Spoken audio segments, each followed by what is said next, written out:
Jadi mari sekarang kita telusuri kembali bagaimana dan dari mana kita berasal sekarang, agar kita tahu dari mana kita berasal dan agar bisa pulang ke tempat asal kita setelah nanti kita meninggalkan dunia ini, agar tidak tersesat. Ini ilmu makrifat tingkat tinggi. Jadi kita akan bisa mengambil hikmahnya dari kejadian tersebut tentang awal penciptaan makhluk, karena penting untuk kita ketahui bersama supaya kita tidak tersesat di jalan ketika nanti atau kita saat suluk kepada Allah, ketika nanti kita berpulang kepada Allah Subhanahu wa Ta'ala ke tempat kita berasal. Saya mengambil referensi untuk pembahasan ini dari kitab Sirrul Asrar, karena di sana jelas sekali dan cukup komplit tentang pembahasan awal penciptaan makhluk dalam ilmu makrifat atau ilmu makrifat mengenal Allah. Di dalam kitab tersebut yang punya kitabnya untuk saudaraku yang diawali dengan i'lam wafaqakallahu lima yuhibbu, yang itu ya. Nah, akan kami langsung terjemahkan saja agar mudah untuk dipahami. Itu yang berarti i'lam, itu ketahuilah. Wafaqoka, semoga engkau diberi taufik oleh Allah Subhanahu wa Ta'ala, yang dicintai dan diridhoi oleh Tuhan. Nah, makhluk yang pertama yang diciptakan oleh Allah Subhanahu wa Ta'ala itu adalah Ruh Muhammad Sallallahu Alaihi Wasallam. Ia diciptakan daripada cahaya jamal Allah, sebagaimana firman Allah di dalam hadis qudsi yang artinya, aku ciptakan Ruh Muhammad dari cahayaku. Nabi Muhammad SAW bersabda, yang pertama diciptakan oleh Tuhan ialah ruhku, dan yang pertama diciptakan oleh Tuhan ialah cahayaku, dan yang pertama diciptakan oleh Tuhan ialah kalam, dan yang pertama diciptakan oleh Tuhan ialah akal. Jadi ruh, cahaya, kalam, dan akal. Nah, di sini di akhir kalimatnya berbunyi fal muradu minha sayun wahidan, bahwa hakikatul Muhammadiyah walaupun banyak nama, ruh, cahaya, kalam, dan akal, pada dasarnya itu adalah satu, yaitu hakikat Muhammad. Nah, satu persatu ya sahabat tilawah, semuanya kita pahami. Jadi yang awal diciptakan itu namanya adalah hakikat Muhammad. Nah, sekarang kita lanjut lakin sumia.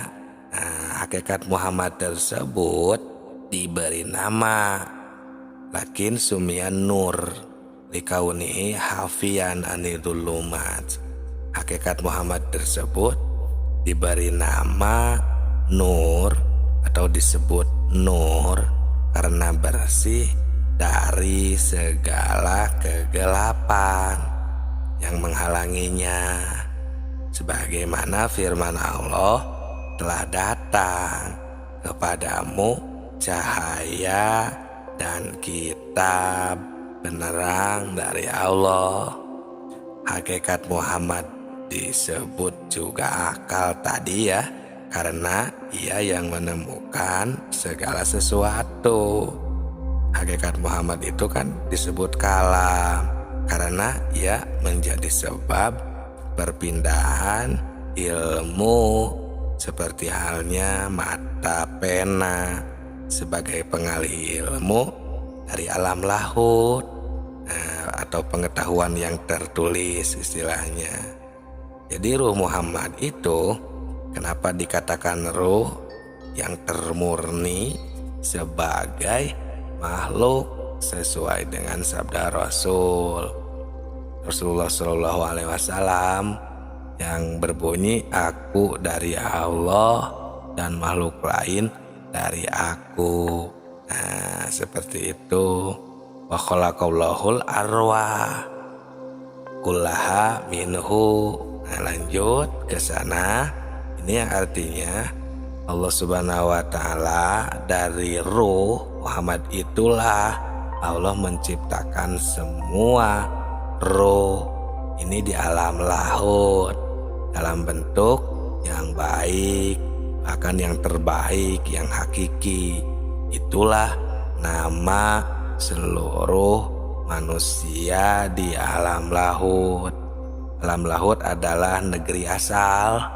Setelah 4000 tahun dari penciptaan ruh Muhammad tadi, maka Allah menciptakan aras.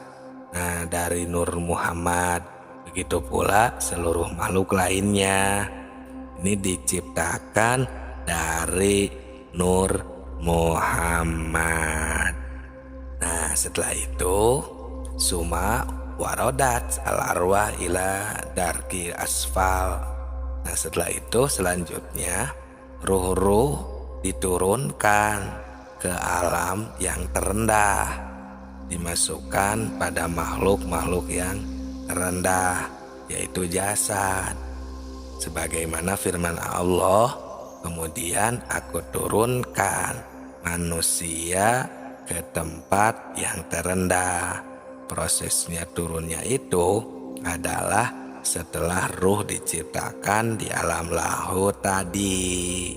Nah, maka diturunkan ke alam Jabarut dan dibalut dengan cahaya Jabarut bagai pakaian antara dua haram lapis, dan kedua ini disebut ruh sultani.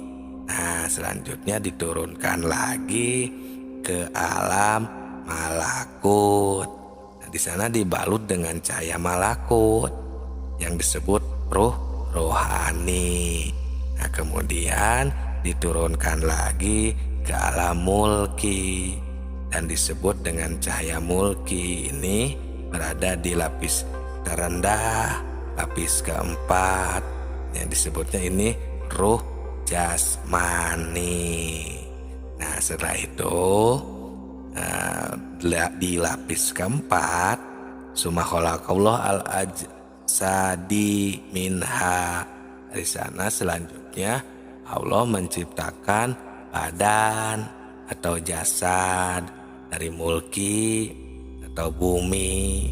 Jadi sebagaimana firman Allah Subhanahu wa taala, dari bumi aku ciptakan kamu, kepada bumi aku mengambilkanmu, dan dari bumi pula lah aku mengeluarkanmu.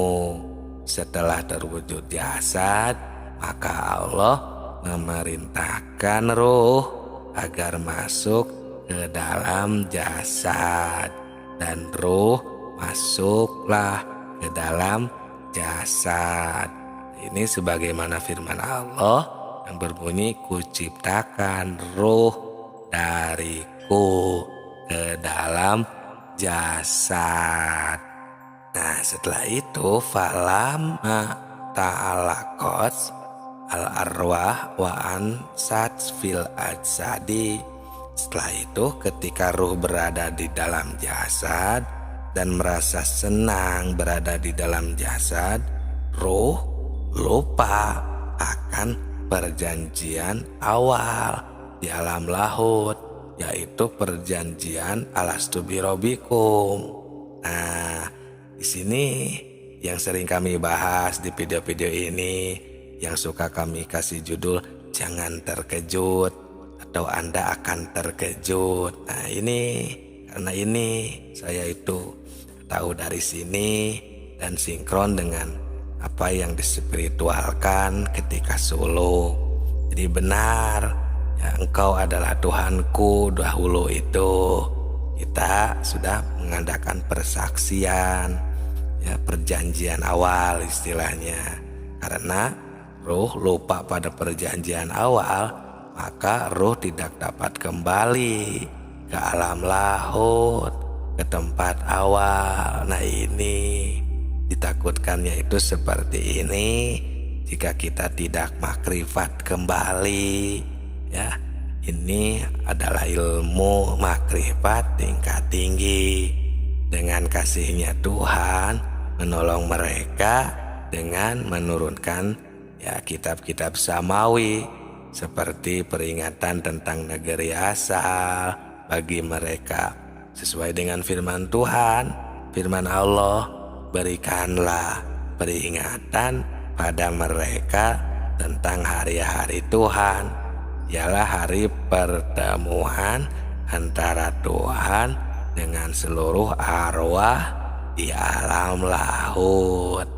Nah, lain halnya dengan para nabi, mereka datang ke bumi dan kembali ke akhirat, badannya di bumi, sedangkan ruh intinya berada di negeri asal karena adanya peringatan ini.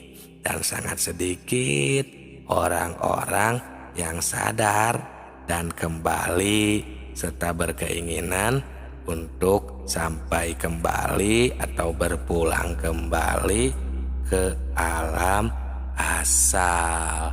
Nah, di sini sahabatku, sahabat tilawah semuanya, kita pentingnya bermakrifat kepada Allah, suluk atau pendakian, ya, untuk kita kembali ke alam asal. Karena panjang prosesnya itu, karena ya seperti ini penciptaannya, mulki, malakut, jabarut, dan lahut. Itu kita akan istilahnya terjelajah, ya, di dalam pendakian, tapi tidak sebagaimana yang kita bayangkan, seperti lorong waktu gitu misalnya, ya, atau menjelajah waktu seperti kita menjelajah alam-alam, bukan seperti yang kita bayangkan, ya, buktinya. Nah, intinya kesadaran tertinggi saja, ya, ingat kepada Allah dan tahu asal kita dari sana. Nah, maka dengan sendirinya alam-alam seperti mulki, malakut, jabarut akan teraplikasikan di dalam kehidupan kita, di dalam kehidupan sehari-hari kita, kegiatan beribadah maupun kegiatan di luar ibadah. Itulah sahabatku, pentingnya kita kembali ke alam asal, awal penciptaan makhluk di dalam ilmu makrifat. Karena ini ilmu makrifat tingkat tinggi tentang awal penciptaan makhluk. Ini penting di dalam ilmu makrifat agar kita bisa berpulang ke asal, mulih ka jati, mulang ke asal. Jadi mari sekarang kita telusuri kembali bagaimana dan dari mana kita berasal sekarang, agar kita tahu dari mana kita berasal dan agar bisa pulang ke tempat asal kita setelah nanti kita meninggalkan dunia ini, agar tidak tersesat. Ini ilmu makrifat tingkat tinggi. Jadi kita akan bisa mengambil hikmahnya dari kejadian tersebut tentang awal penciptaan makhluk. Karena penting untuk kita ketahui bersama supaya kita tidak tersesat di jalan ketika nanti atau kita saat suluk kepada Allah, ketika nanti kita berpulang kepada Allah Subhanahu wa Ta'ala ke tempat kita berasal. Saya mengambil referensi untuk pembahasan ini dari kitab Sirrul Asror, karena di sana jelas sekali dan cukup komplit tentang pembahasan awal penciptaan makhluk dalam ilmu makrifat atau ilmu makrifat mengenal Allah. Di dalam kitab tersebut, yang punya kitabnya untuk saudaraku, yang diawali dengan i'lam wafaqakallahu lima yuhibbu, yang itu ya.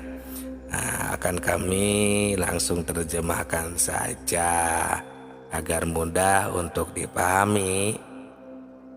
Itu yang berarti i'lam, itu ketahuilah. Wafaqoka, semoga engkau diberi taufik oleh Allah Subhanahu wa Ta'ala, yang dicintai dan diridhoi oleh Tuhan. Nah, makhluk yang pertama yang diciptakan oleh Allah Subhanahu wa Ta'ala itu adalah Ruh Muhammad Sallallahu Alaihi Wasallam. Ia diciptakan daripada cahaya jamal Allah, sebagaimana firman Allah di dalam hadis qudsi, yang artinya aku ciptakan Ruh Muhammad dari cahayaku. Nabi Muhammad SAW bersabda, yang pertama diciptakan oleh Tuhan ialah ruhku, dan yang pertama diciptakan oleh Tuhan ialah cahayaku, dan yang pertama diciptakan oleh Tuhan ialah kalam, dan yang pertama diciptakan oleh Tuhan ialah akal. Jadi ruh, cahaya, kalam, dan akal. Nah, di sini di akhir kalimatnya berbunyi fal muradu minha sayun wahidan, bahwa hakikatul Muhammadiyah walaupun banyak nama ruh, cahaya, kalam, dan akal, pada dasarnya itu adalah satu, yaitu hakikat Muhammad. Nah, satu persatu ya sahabat tilawah, semuanya kita pahami. Jadi yang awal diciptakan itu namanya adalah hakikat Muhammad. Nah, sekarang kita lanjut lakin sumia. Nah, hakikat Muhammad tersebut diberi nama lakin sumia nur likaunihi hafian anidulumat. Hakikat Muhammad tersebut diberi nama nur atau disebut nur karena bersih dari segala kegelapan yang menghalanginya, sebagaimana firman Allah, telah datang kepadamu cahaya dan kitab penerang dari Allah. Hakikat Muhammad disebut juga akal tadi ya, karena ia yang menemukan segala sesuatu. Hakikat Muhammad itu kan disebut kalam karena ia menjadi sebab perpindahan ilmu, seperti halnya mata pena sebagai pengalih ilmu dari alam lahut, atau pengetahuan yang tertulis istilahnya.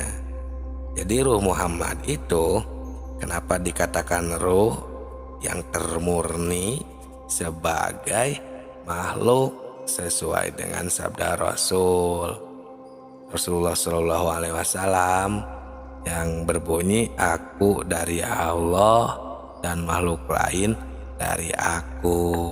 Nah, seperti itu. Wa khalaqallahul arwah kullaha minhu. Nah, lanjut ke sana. Ini yang artinya Allah Subhanahu wa taala dari ruh Muhammad itulah Allah menciptakan semua ruh ini di alam lahut dalam bentuk yang baik, bahkan yang terbaik, yang hakiki. Itulah nama seluruh manusia di alam lahut. Alam lahut adalah negeri asal. Setelah 4.000 tahun dari penciptaan ruh Muhammad tadi, maka Allah menciptakan aras. Nah, dari nur Muhammad, begitu pula seluruh makhluk lainnya. Ini diciptakan dari nur Muhammad. Nah, setelah itu suma warodat al-arwah ila darki asfal. Nah, setelah itu selanjutnya ruh-ruh diturunkan ke alam yang terendah, dimasukkan pada makhluk-makhluk yang terendah, yaitu jasad. Sebagaimana firman Allah, kemudian aku turunkan manusia ke tempat yang terendah. Prosesnya turunnya itu adalah setelah ruh diciptakan di alam lahut tadi. Nah, maka diturunkan ke alam Jabarut dan dibalut dengan cahaya Jabarut bagai pakaian antara dua haram lapis, dan kedua ini disebut ruh sultani. Nah, selanjutnya diturunkan lagi ke alam malakut. Nah, di sana dibalut dengan cahaya malakut yang disebut ruh rohani. Nah, kemudian diturunkan lagi ke alam mulki dan disebut dengan cahaya mulki. Ini berada di lapis terendah, lapis keempat, yang disebutnya ini ruh jasmani. Nah, setelah itu di lapis keempat summa khalaqallahu al-ajsadi minha. Dari sana selanjutnya Allah menciptakan badan atau jasad dari mulki atau bumi. Jadi sebagaimana firman Allah Subhanahu wa taala, dari bumi aku ciptakan kamu, kepada bumi aku mengambilkanmu, dan dari bumi pula lah aku mengeluarkanmu. Setelah terwujud jasad, maka Allah memerintahkan ruh agar masuk ke dalam jasad, dan ruh masuklah ke dalam jasad. Ini sebagaimana firman Allah yang berbunyi, kuciptakan ruh dariku ke dalam jasad. Nah, setelah itu falamma ta'alaqat al-arwah wa ansat fil ajsadi. Setelah itu ketika ruh berada di dalam jasad dan merasa senang berada di dalam jasad, ruh lupa akan perjanjian awal di alam lahut, yaitu perjanjian alastu birabbikum. Nah, di sini yang sering kami bahas di video-video ini, yang suka kami kasih judul jangan terkejut atau Anda akan terkejut. Nah, karena ini saya itu tahu dari sini dan sinkron dengan apa yang dispiritualkan ketika suluk. Jadi benar, ya, Engkau adalah Tuhanku. Dahulu itu kita sudah mengadakan persaksian, ya, perjanjian awal istilahnya. Karena ruh lupa pada perjanjian awal, maka ruh tidak dapat kembali ke alam lahut, ke tempat awal. Nah, ini ditakutkannya itu seperti ini jika kita tidak makrifat kembali, ya. Ini adalah ilmu makrifat tingkat tinggi. Dengan kasihnya Tuhan menolong mereka dengan menurunkan, ya, kitab-kitab samawi seperti peringatan tentang negeri asal bagi mereka sesuai dengan firman Tuhan. Firman Allah, berikanlah peringatan pada mereka tentang hari-hari Tuhan, ialah hari pertemuan antara Tuhan dengan seluruh arwah di alam lahut. Nah, lain halnya dengan para nabi.